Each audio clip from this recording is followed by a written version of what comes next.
So today I am comparing the Salomon Pulsar Trail, my favorite trail shoe of 2022, against the Saucony Xodus Ultra. We're gonna take a look at 6 specific categories and rank each one and see which one might win overall and be the best shoe of the two. First, I do need to let you know that Salomon did provide the Pulsar Trail and Saucony did send the Xodus Ultra for me to review. Full reviews, top right corner throughout the video. You can take a look at those or at the end. But they're not gonna preview this or tell me what to say. Like always, I will give my complete and honest thoughts. Let's get to those. And the first category that we always take a look at in any shoe review or shoe comparison are the stats. Compare the two shoes. So first off, we'll take a look at the Salomon Pulsar Trail. All right, the stack height of the shoe is 32.6 in the rear, 26.6 in the front for a 6mm drop. The weight of the Pulsar Trail comes in a men's size 11 at 11 ounces or 312 grams. You know, pretty good weight right there. And the lug depth is the last stat we will mention for this shoe here, and they are 3.5mm.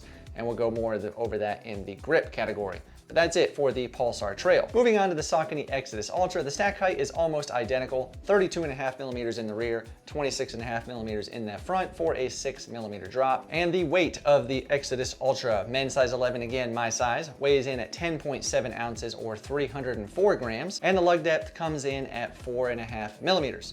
So now we have our first category where there will be a clear winner, and that's gonna be the weight underneath of the stats category. So for the Saucony Xodus Ultra, again, that was 10.7 ounces, and the Pulsar Trail comes in at 11 ounces. Clearly there is one's lighter than the other. That's gonna be the Saucony Xodus Ultra. So that's the first win of the day. And the next category we're gonna take a look at is the fit. And this is where it gets subjective, obviously, because my foot shape might not be the same as your foot shape. So take that with a grain of salt. First, we'll take a look at the Salomon Pulsar Trail. If you've watched any of my videos about the Pulsar Trail, whether it's the shoe review or the comparisons, you will know that I absolutely love this shoe. I've called it my favorite trail shoe of 2022. I like it that much. Mainly due to the fit. The fit is just absolutely amazing for my foot. The way it hugs my heel, the sense of fit construction with the padding inside the heel cup here just really cradles that heel, grips it well. There's no slippage at all as you're going up a hill or downhill. The lacing system really works well also and gets a really good lockdown, just nice and secure with that fit. And the toe box is plenty adequate for my toes also, enough room for them to not be snug as well. The pinky toe is not rubbing up against the outer side of the shoe. The medial arch is plenty of room for my foot. I just really, really love this shoe with this upper. The fit is awesome. Next, we have the Saucony Xodus Ultra. And the fit with this shoe has also been really great right out of the box. I threw it on, went and ran like 20 miles, and I had really no issues. I've put well over 50 miles in these shoes now, and it's also just been a very good fitting shoe. There are a couple of things I want to mention about the Xodus Ultra, and that's going to be the toe box and the overall width in the front of the shoe. It is pretty big. You can tell it does not go to a point like some of the other shoes do. It's a little bit wider. So if the front of your foot, the toes is really wide, this might work out really well. For me, it was a little bit too big, and it took a really long time to get the laces just right in the front here. And honestly, I still don't have it right. I was able to get the laces pretty snug at the top of the shoe, which really helped me get a good lockdown so that I didn't have any heel slippage. The medial arch on the Xodus Ultra was also just fine. I had no issues with it being snug or causing any hot spots there. So overall, the fit was pretty darn good, with the exception of a little bit of lockdown towards the toe box and the vamp of the shoe. With that said, it kind of sounds like there's a clear winner, and to me there is. It's the Pulsar Trail. This just fits my foot shape perfectly. And the next category up for debate is the comfort. Again, we'll start with the Pulsar Trail. We already talked about the comfort of the upper. I absolutely love it. It is a plush upper. There is definitely a good bit of padding to it. That sense of fit construction, the whole upper itself is more plush than, say, the Xodus Ultra. We'll talk about that in a minute. But it does provide a really comfortable experience for this upper. It just really is no hot spots on anywhere on the upper portion of the foot. The midsole of the Pulsar Trail is really nice as well. It has the Energy Surge midsole foam, that Energy Blade, which is that TPU fork in the front to give you just a little bit of propulsion. Not a lot, just a bit. But it does provide a really nice, comfortable, smooth ride over rocks, no issues with rocks poking through. This is a pretty good stack height shoe, and it protects your foot. So the Pulsar Trail is pretty darn comfortable. Let's just say that. Now moving on to the Saucony Xodus Ultra, also a very comfortable shoe. The upper, like we mentioned, has a couple places where it's not the best, mainly the toe box as far as getting a really good lockdown feel there. But as far as the comfort goes, really no hot spots on the upper as well. It hugs the foot well. It is definitely more breathable. So if you're in a hot climate, this shoe would be great. It's definitely a thinner upper, allows that airflow to come through the shoe. It's really quite nice. One issue I'm keeping an eye on, we'll just say that, I'm paying attention to it, is the heel. So there is, you know, decent padding in the heel cup of the Xodus Ultra, but it is definitely a little thinner, a fair amount thinner than, let's say, this guy, Pulsar Trail. So I'm worried that it might do the same thing the Saucony Peregrine 12 did, and that was it actually wore a hole in the back of the padding here, and then it caused my foot to get a hot spot and get a blister. So that was no bueno, no good. It hasn't happened yet with the Xodus Ultra, but I'm concerned about it, so let's just say that. The midsole of the Xodus Ultra is really nice. It's a full-length core of that Power Run PB midsole foam, which is those expanded beads, the same ones from the Saucony Endorphin Speed 3, the Pro 3, the Endorphin Edge Trail, their trail shoe with the carbon plate, same type of midsole foam, but the Power Run PB midsole is surrounded by a layer of the Power Run midsole foam to give it a little bit of extra stability and kind of protect that PB foam. And then that will help with another category later. The Xodus Ultra also has a rock plate that runs through the shoe, and that's really going to give a little extra comfort as you're going over rocks.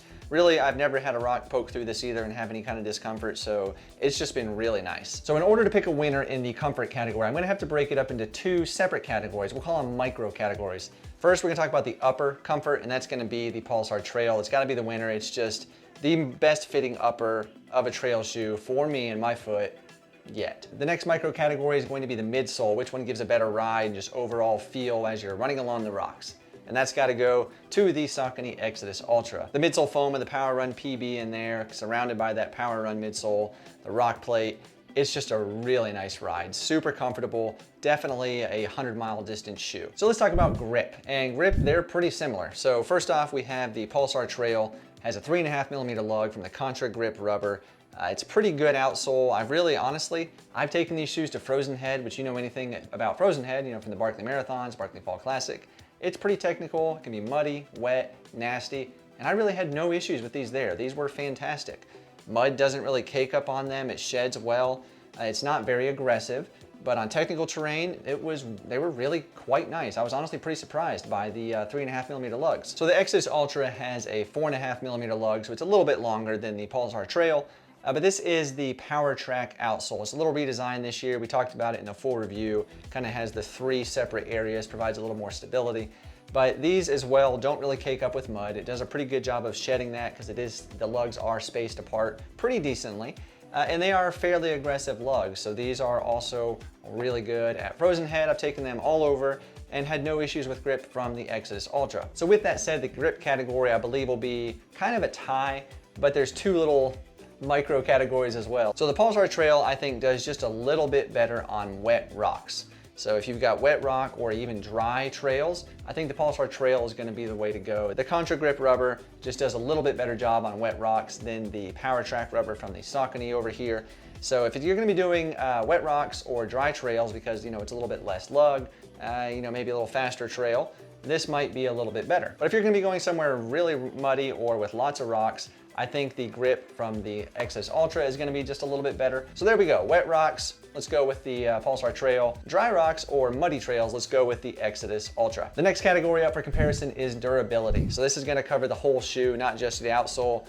So these here, I've got well over 150 miles on them now, quite a bit more. And honestly, the upper looks really good. I don't see any like snags, nicks, tears. The midsole also looks good. I'm not seeing a lot of creasing. The outsole, there is a little bit of wear starting to show to the outsole of these lugs. You know, I think there's a little bit piece here that's kind of shredding or pulling up a little bit on the rear. So that's, you know, it's okay. So that's the Pulsar Trail. Let's take a look now at the Xodus Ultra. These I've only got probably close to 60 miles on. So honestly, I probably have well over 100 miles more in these.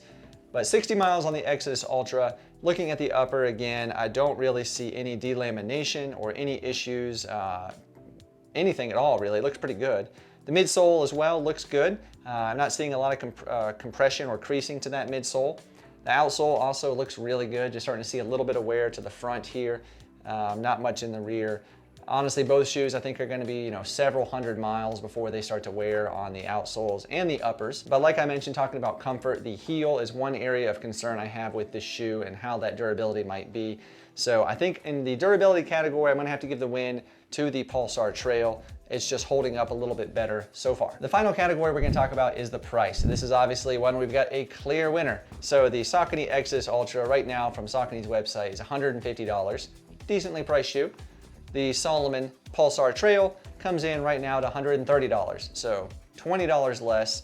Obviously that's a winner right here, Pulsar Trail. So there we go. Overall, in my personal opinion, I'm still gonna choose the Pulsar Trail over the Xodus Ultra. It's just, the fit of this for me and my foot is really just amazing.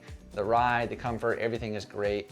I will say the Xodus Ultra is like just barely behind this one though. It's really, it is a fantastic shoe.